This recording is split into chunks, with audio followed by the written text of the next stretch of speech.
What's going on, you guys? This is Kevin, Full Metal Ginger, and yeah, this is going to be a really fun video for me to do. I've been honestly wanting to do it for most of this year, but I've been holding back. I'll tell you in a second, but yeah, I've got a whole stack here of just like classic metal to talk about, and it was just like, you know, I mean, do we really need another one of those videos? Do we need someone else giving their 2 cents on something that everyone knows at this point? But so that's the reason, you know, it's taken me so long to get to it. But, you know, I would keep coming back to these albums and be like, man, I would love to talk about that.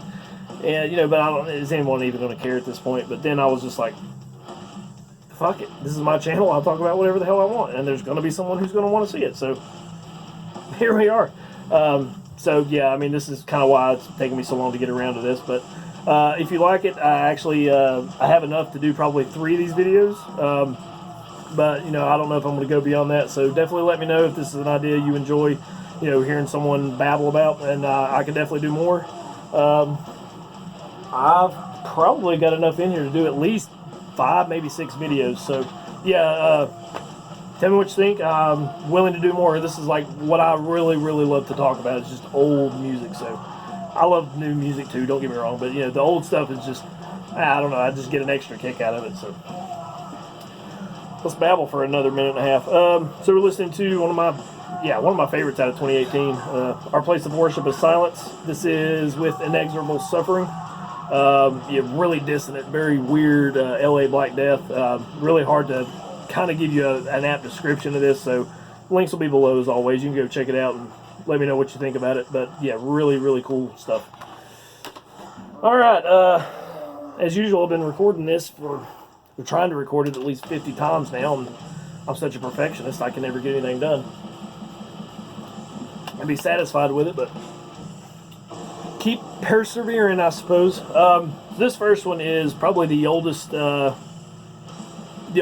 at least, in this whole stack here. This is, yeah, one of the best albums of the whole scene, really. This is Raven, Wiped Out. Yeah, one of the earliest bands to come out of the whole, you know, British heavy metal scene, new wave of British heavy metal scene. These dudes have been around since like 1977, I want to say.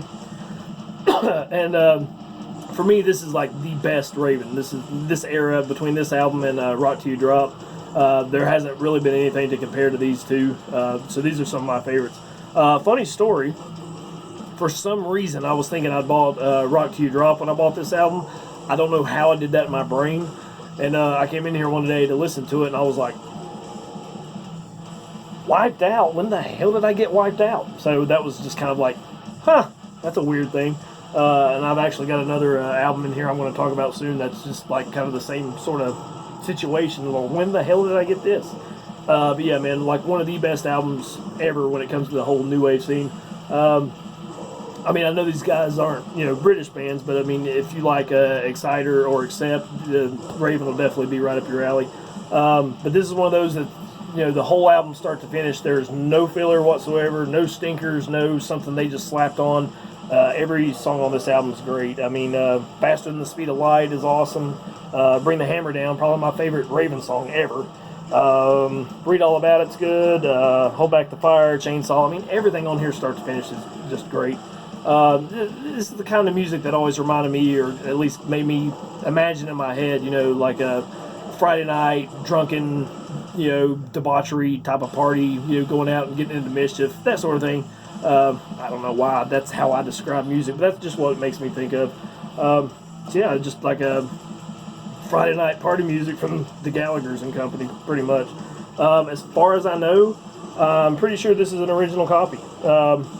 Yeah, it's the 82 Neat Records version, and yeah, I mean, I can't find anything to tell me otherwise. I mean, you can kind of tell it's pretty beat up, and usually I'll complain about people, you know, not taking care of their records. Like, I mean, this, you know, it was obviously a used copy when I got it, so it was like, you know, come on, but, you know, still, this being almost 40 years old, it's kind of understandable, but it's whatever. The record itself, of course, just on black, and that's all it comes with is just the record, you know, no inner sheet or anything. So there's the label, at least you can take a gander there. But yeah, man, if you don't have this one, you need it. Rock Till You Drop as well. I don't know why I don't have that one. I thought I did, but that's whatever. So yeah, check out Raven. And if I didn't say this before, this is nothing that you guys haven't heard before, so bear with me in that regard, but you can at least see what I have. So this is one that's almost considered, one of the best death metal albums of all time. At least that's how I always see it coming, people talking about it. But debut from Master, 1990 self-titled album. And what's cool about this one is it's like, this was 5 years after Possessed put out Seven Churches. 85, right? Anyway, pretty much all the thrash bands, or at least the young ones at the time, were transferring into, just being a full-on death metal band. And so this being 1990, they were still playing, like that proto-death style, the aggressive thrash. And so, in my opinion, that's really kind of cool that they weren't kind of going, where the trend was going. So they were still kind of playing that style. But what makes this album phenomenal for me is Bill Schmidt's drumming. I mean, it's nothing really fancy. It's nothing out of the ordinary, but he does it so well, and he makes every beat mean something. I mean, it's just hook after hook. It just really complements, Chris and Paul's writing style and the way they're playing their instruments.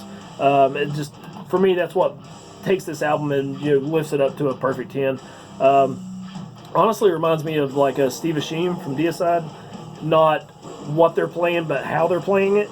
So it's like, Steve is always one that, plays a pretty standard beat, but he does just enough with it to make it sound unique. And that's what that's what Bill does on this album. And it's just, I mean, this is probably why you see this one much, much more than any other Master album. At least that's, my experience with it. But, yeah, I mean, all-time great fucking album. My favorite part about this is when you get into the bass solo. So you've been beaten over the head for, a good 15 minutes or so, and then, the bass solo comes in, lets you kind of catch your breath, calm down for a minute, and then it just blasts you right in the face with Children from the Grave, or the Children of the Grave, I should say, which is my favorite song on the whole damn album. But yeah, I mean, it's just beat you over the face, calm you down, and then, okay, round two, get your ass kicked some more. I mean, yeah, it's awesome. So this is the head split reissue. This comes on the silver shell there. And here's the EJ card. So, I mean, of course, it's tape, so you don't really expect much. But yeah, man, there's a reason this is considered one of the best of all time. I mean, it's just start to finish. Again, no filler, no mistakes, no mess, no, man, that song kind of sucks. Awesome stuff. Master.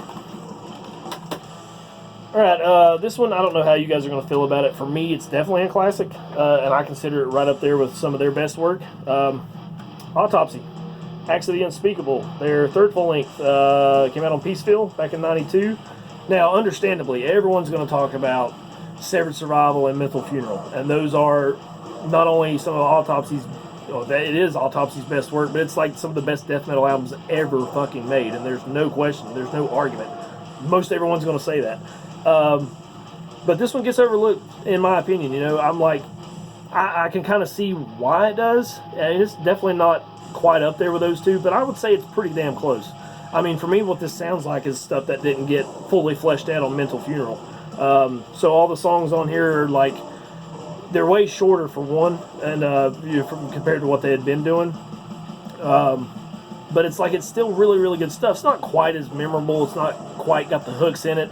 But it's still, right up there. It just feels like it wasn't fleshed out fully. So maybe that kind of hurts it a little bit. And it could be better. I mean, if it had been fleshed, for me, if it had been fleshed out a little more in depth, then this album would be considered right up there with, the first two. So, I mean, it's just, it's my opinion, obviously. I don't know how you feel about it. Would love to know how you feel about it. But this one is just as good as those two. Well, close. There's the inside of it there. Yeah, so this is the 2003 reissue from Peaceville, and so, while it's always cool to get an OG, if you're going to get a reissue, make it worth my while. So this one has the Fiend for Blood EP on it, and some bonus tracks there. Try to get up here without any glare on it. Yeah, man, this is still a damn good album. I mean, it was going to be hard to top the first two anyway. I mean, but the fact that they were able to put this out and make it this good, there you go. And you can definitely see, where Defeated Sanity got the Chapters of Repugnance artwork from, especially right here with the lead being poured in the old Vag region. But yeah, especially on this one, let me know in the comments how you feel about it. This one is a fantastic Autopsy album. And Autopsy being, you know, in terms of death metal, probably top 3 all time for me. I'm always in the mood to talk about Autopsy and to listen to Autopsy, you know, pretty much anything. Maybe 1 or 2 that suck, but yeah, that's beside the point. Alright, this is an album that you guys can say what you want. This is my opinion on it. One of the best albums ever written, and I'm not just talking about heavy music, I'm talking about all music, all genres. This is, for me, one of the most important albums I've ever listened to, and it's like one of those I've never ever gotten tired of. Candlemass-Epicus, Doomicus, Metallicus. Their 86 debut, and for whatever reason, I'm just now getting around to buying Candlemass stuff. Been listening to them forever now. It's just like, oh yeah, you know what? You need to probably buy some Candlemass. But yeah, man, it's just again one of the best albums of any genre ever written. You know, and the funny thing is they have several that are just as good as this one, which is kind of like, I mean, just a testament to what a great band they are. So this is, I'm going to say, probably the first doom metal album as described as doom metal that I actually ever listened to, and it's just one of those albums that I have a really hard time even picking a favorite song. I mean, I usually tend to go towards Blackstone Wielder, but Solitude is great, Crystal Ball is great, Demon's Gate, of course. I mean, everything on here. I mean, and it's one of those albums that each song has that perfect hook and riff that just gets stuck in your head all day long, and you're never going to get it out of there. I mean, it's one that you listen to non-stop. So this is I'm pretty sure this is a reissue. Don't remember when.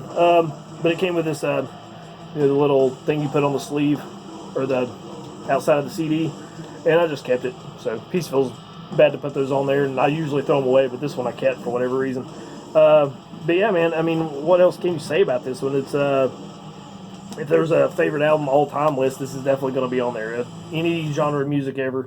And I kind of want to listen to it right now, to be honest with you. So, Candlemass.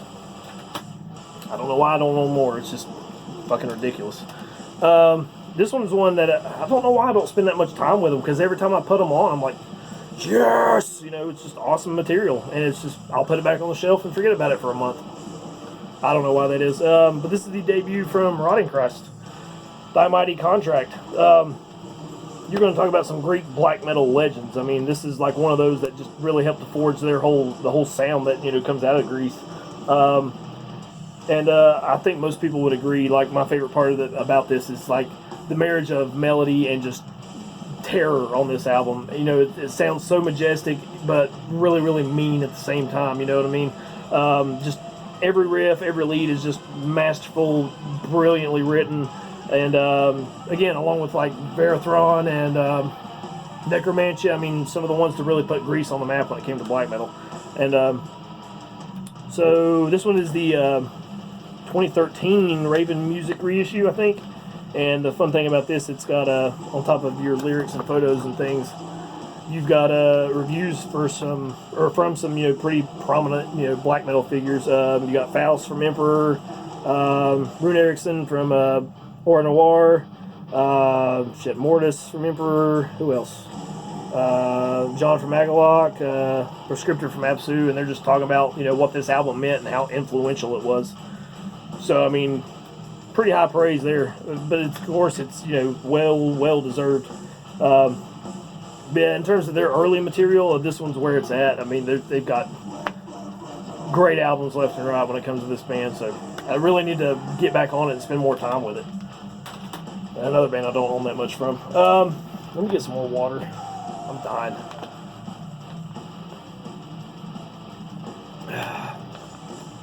Yeah, here. So this one. Classic band. Is it a classic album? I kind of feel like it is. It's fun for me to listen to. Testament, The Ritual, from 1992 on Atlantic. This is their 5th full-length overall. And I wouldn't say it's a great album, but it's still a pretty good album, honestly. I mean, they've definitely put out worse shit than this. I mean, that's unquestionable there. And they've kind of shifted into more of a radio-friendly sound at this point. I mean, by then, the Black Album was out, and, some of the bigger bands on the major labels were starting to shift towards that, which is unfortunate. But, I mean, if they're going to do it, they did it right on this album, I think. I mean, there's really some good tunes on here. You got Signs of Chaos, as the Seasons Gray, Agony, for example. So I mean, like I would say it's a solid album overall. But you know, there's still enough on here to make it memorable, make it a fun listen. I mean, you're not going to top the Legacy, you know. So if you were going to go this direction, at least they did it in a way that's, I feel, is a pretty good style, and the way it's well written and all that kind of thing. So it's got a ballad on here, Return to Serenity, and I actually like that song. Given my mood, if I'm in the right mood, I really, really dig that song. You know, I mean, it's a ballad. You know how those go, but you know, sometimes I just really kicking my ass, and I'm just loving this album. I was listening to this, you know, just the other night, and was like, yes! And like, you know, there's been several other times where I put this on, and I'm like, so, is it a classic? I kind of feel like it is. I mean, it's at least from Testament, so there you go. This one here is undeniable. It's absolutely undeniable. I don't think anyone watching this is ever going to argue with me. This is like one of the most important demos ever made, ever, and there's no question about that. This is Hellhammer-Satanic Rites. Yeah, 83 demo, like I was saying, one of the most important of all time. Really, in my opinion, this is where I give credit for where black metal was started, and I give all credit to everything Venom has ever done. You know, definitely a huge, important band to come, you know, to kind of bring black metal to where it is today. But this is where the black metal sound was invented. Yeah, there's, for me, no question. And, you know, I mean, not just this demo. You know, they had Death Fiend and Triumph of Death before that. So, I mean, there you go. This is who invented black metal. I mean, at least kind of, you know, were the ones who inspired it to go as far as it did, I think. I mean, goddamn, Darkthrone owes their first 4 black metal albums to this sound. Go listen to Blaze in the Northern Sky, like In the Shadow of the Horns, and then immediately put this on. You'll hear the same thing. I mean, Darkthrone kind of does that with everybody, right? But yeah, I mean, what can you say about it? It's that important. So I'm fairly certain this is a bootleg. At least I haven't found anything on here to tell me any different. There's no, well, there is a label on here, but I can never remember which one it is. Yeah, I mean, either way, it's just like, I'm cool with it when it comes to this. It's not like it's all that hard to find. I see it pop up all the time on Discogs. But still, for me, this is one of the coolest things I own. Just the fact that I have something so legendary and so classic. It's just great to have that. There's your lyrics and everything. Yeah, man, this is another one of those I could just listen to all day long. Especially like Messiah and Triumph of Death. It never, ever gets old. So, I mean, of course, Hellhammer, it never gets old either. So, there you go. You're not going to argue with me, right? I mean, it's like easily one of the best. Most important, anyway. Speaking of Venom, we've got a couple of compilations for you. This is Skeletons in the Closet.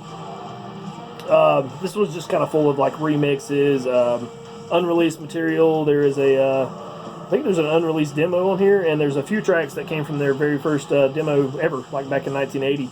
So it's, yeah, I don't really typically go for remix stuff. I'd rather hear just how it was presented to begin with, and just leave it at that. I mean, it's like, you know, in comparison, it's like going back and fucking with Star Wars. It's like, don't do that. Just leave it alone. I mean, it's kind of cool to see what you could do with it, but here it is. It's out there. It's done. Don't mess with it anymore.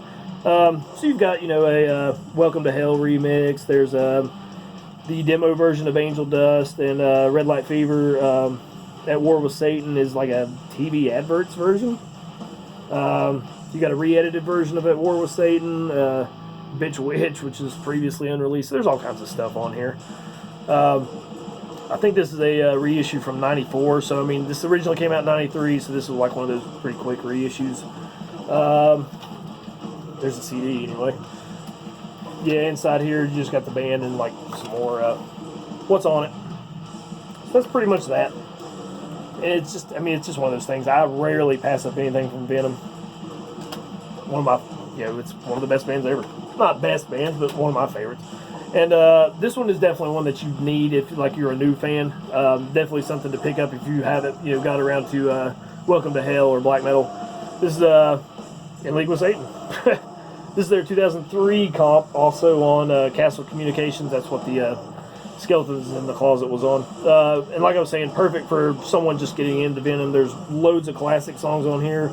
There's also some rare material in here as well, so it's really kind of perfect for old fans and new fans. There's a little bit of something for everybody. And really what I would say is just like sort of a best of with, you know, some other tidbits thrown in here. The book is amazing. Oh, it's 2 discs, by the way. I don't know if I'd mentioned that. I'm not going to open that all the way up. So let me show you the book, if I can get it out of here. Whoever decided to put these damn tabs at the end of the CD case is a fucking dick. So I can never get these things out. Who holds the book in there? Shut the damn CD. Anyway, so it actually folds out into like a poster. I got that right. Yeah, yep. So you have, you know, band history and old photos and flyers and things. So that's always fun to read through and check that kind of stuff out. So yeah, I mean, could have just been a poster, but it's whatever. Yeah, I don't understand why people don't like this band. I mean, yeah, you could say, well, Kronos is a dick. It's like, so the fuck what? They still put out really good music. I mean, it's just, I've never not had a good time listening to Venom. I mean, they're over the top and ridiculous, but they're a great band. And without them, you can't deny there wouldn't be black metal as we know it today.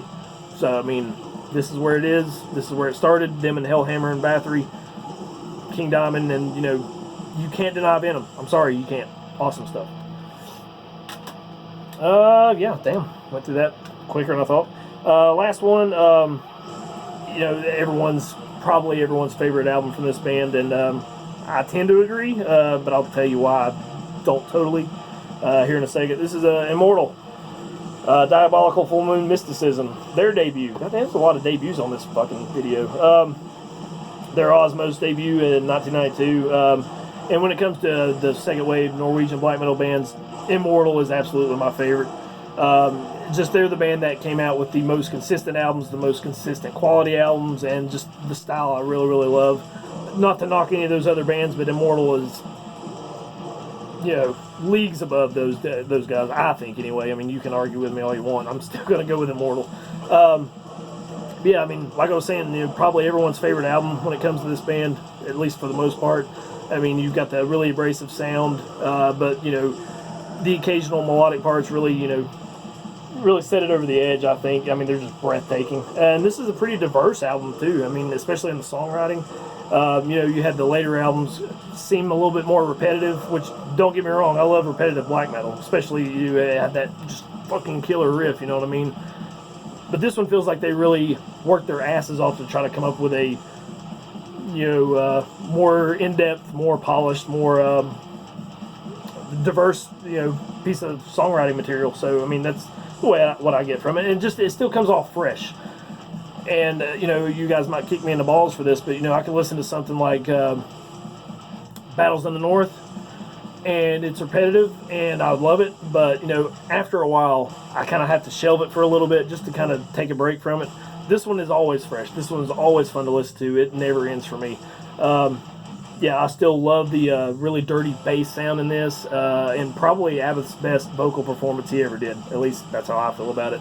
So yeah, I mean, Pure Holocaust is still my favorite Immortal album, A, because it's the first one I heard, but, you know, it just has like a really, I don't want to say a cold sound because that's so cliche, but I mean, that's just how it kind of comes off for me.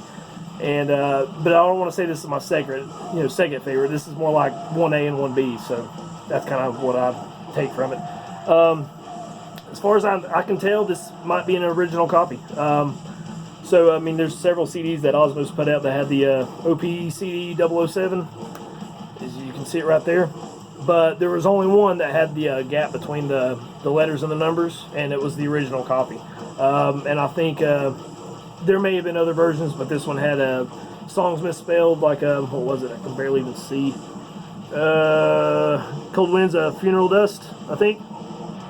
And they didn't even mention the intro on here, so I'm pretty sure some other versions of this album had that on there and had it spelled correctly. But as far as I can tell, man, this is an original copy. And, I mean, A, you know, what a great album, and B, an OG, you can't go wrong there. So, Immortal, Diabolical, Fullmoon, Mysticism. So that's all I got. Like I was saying, if you like this stuff, definitely let me know. There's more coming for sure, and I can add more to that if you want to see it. The next one is actually going to be like all the Swedish stuff I haven't talked about yet, so that'll be fun. And we'll go from there. Plenty of updates to come. And that's about it. If you guys want to follow me on social media, links will be below. You can subscribe if you want. I'd really appreciate that. And yeah, thanks for watching. I will see you next time.